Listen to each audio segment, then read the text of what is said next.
경기 평택으로 한번 올라가 보겠습니다. 경기 평택 그래픽 보시죠.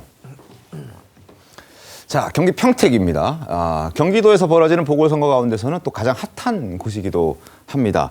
무려 5명이 후보로 뛰고 있습니다. 민주당 김용남, 국민의힘 유이동, 조국혁신당의 조국, 그리고 진보당의 김재현, 자유와 혁신의 황교안, 그리고 여기는 다 오차범위내예요. 압도적으로 지금 치고 나가는 사람이 없습니다. 민주당도 21.4%, 국민의힘도 21.2%, 조국혁신당도 23.4%입니다. 오차범위 내에서 좀 승부가 어떻게 펼쳐질까? 단일화가 될 거냐? 이대로 갈 수 있는 거냐? 여러 목소리들이 나오고 있습니다. 자, 그리고 민주당과 조국혁신당 사이에서도 갈등이 있습니다. 자, 김용남 후보 그리고 조국 후보 목소리 들어보시죠. 조국 사모펀드와 관련해서 틀린 내용은 지금까지 봐도 하나도 없습니다. 조국 후보는 몰랐다는 이유에서 그 부분 유죄 선고가 안 된 것인데 청와대 민정수석에 있는 사람의 가족, 그 주변 사람들이 이렇게 우회상장 구조를 만드는 게 맞냐. 저는 사모펀드 관련해서는 수사 자체를 받지 않았어요. 따라서 기소도 되지 않았고 그 판결문을 보게 되면 권력형 비리, 즉 저와 관련된 권력형 비리가 아니다라고 딱 적혀 있습니다. 주식 작전 세력의 최정점이라거나 권력형 비리였다거나 이렇게 말씀하신다면 저는 자신의 명예를 지키기 위해서라도 반격을 할 것이다.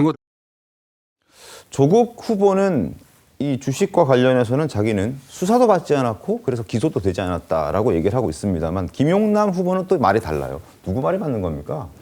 예, 저 문제는 뭐 단순히 사모펀드 문제라고 그냥 그 국한에서 볼 수 있는 문제가 아니고 현재 네. 정치가 정말 한 치 앞을 알 수 없을 정도로 예측 불허의 정치가 전개되고 있기 때문에 저런 일이 벌어진 건데 이른바 조국 사태 때 그 김용남 후보 같은 경우에는 지금의 민주당이 아닌 국민의힘 계열에 속해 있었습니다. 네. 그렇기 때문에 조국 그 지금 후보에 대해서 상당히 비판적인 멘트들을 많이 하고 비판하는데 앞장을 섰었죠. 그런데 벌써 몇 년이 지난 후에 지금 와 보니 김용남 후보는 민주당 소속이 됐고 그리고 조국 대표는 조국혁신당 후보가 됐고 그래서 둘 사이에는 어느 한쪽이 단일화를 하지 않으면 안 되는 상황으로 왔는데 이 상황에서 서로의 약간 신경전을 벌이다 보니 어떻게 보면 조국 대표한테는 불리한 또 조국 사태에 대한 이야기가 쟁점화되는 건데 제가 조국 대표면 저런 문제를 가지고 양측 간에 쟁점을 만드는 건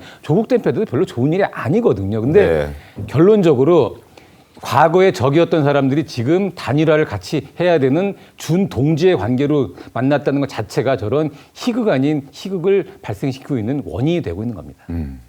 과연 단일화가 될 수 있을까요? 단일화가 안 되면 어떤 일이 벌어질까? 권지웅 대변인님 어때요? 일단은 그래도 이제 지지율이 이제 나오기 시작하면 저는 단일화 이야기 나올 수밖에 없다고 생각합니다. 네. 근데 이제 그 단일화라고 하는 건 후보들 입장에서는 나로 단일화한다. 이걸 다 염두에 그러겠죠. 두고 다 네. 이제 움직이게 될 텐데 저는 결과적으로 이제 조국 대표와 이제 김용남 후보 사이에 이제 단일화가 이제 핵심일 텐데 저는 안 될 가능성이 꽤 높다고 생각합니다. 안 될 가능성이 네, 있다. 왜냐하면 조국 대표도 한 당의 대표인 상태고 그리고 김용남 후보도 단일화할 명분이 없어요. 조국 대표에게 비켜줘야 될 이유가 없기 때문에 그렇게 되게 되면 삼자가 계속 가게 되면 저는 아무래도 여당이 유리하다고 생각합니다. 그러니까 제가 이제 지역에 내려가 보면 사실 지금 지역이 되게 경기가 안 좋습니다. 물론 네. 평택은 경기도이긴 충남 평택 경기도 네, 평택이긴 경기도죠. 하지만